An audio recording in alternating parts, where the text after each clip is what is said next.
அந்த கைலாச மாமலையிலே ஓம் என்னும் பிரணவம் தோன்றி பிரணவத்தில் இருந்து ஒளியானது தோன்றி ஒளியிலிருந்து ஓங்கார சக்தியானவள் தோன்றினார். ஆதி பராசக்தி உமையவரானவள் தோன்றினார்.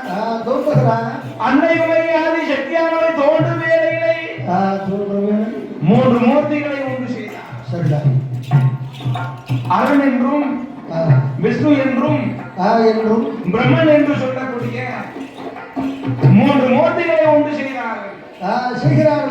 அப்படி மூன்று மூர்த்திகளை ஒன்று செய்தாலும் போதாது. அந்த மூன்று மூர்த்திகளுக்கும் மூன்று தொழில்களை கொடுக்கிறான். பிரம்மனை அழைத்து படைக்கும் தொழிலை கொடுக்கிறான். ஆனா படைத்த உயிர்களை காப்பதற்காக என் பெருமான் என்ன செய்கிறார்?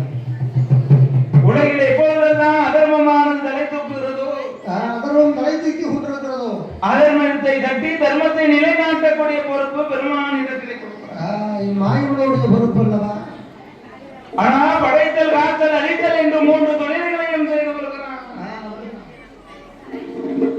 சங்கரன் என்றும் சதாசிவன் என்றும் நிமிடன் என்றும் நிரந்தரன் என்றும் நித்யாசூரன் என்றும்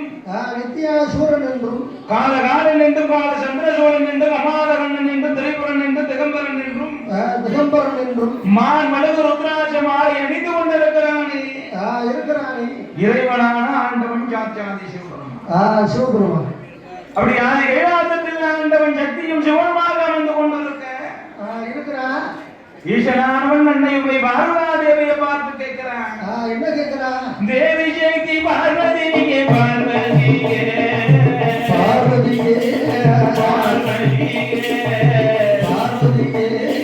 அன்னையுமை பார்வதியே அன்னையுமை பார்வதியே பார்வதியே